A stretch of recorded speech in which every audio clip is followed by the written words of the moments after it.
IFM News. IFM News. IFM News. Lokal.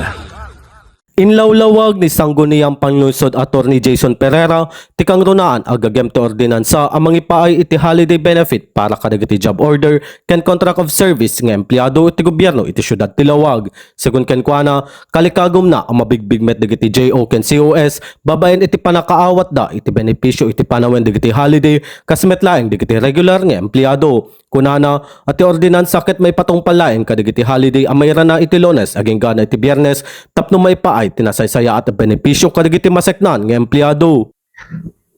The sistema as of now, dagiti job order can COS me, they are required to work during holidays. Tapno agsweldo da. So May 1 kuma. Ano nga date May 1? Let us say Thursday last week. Last month I should say. May 1, Thursday.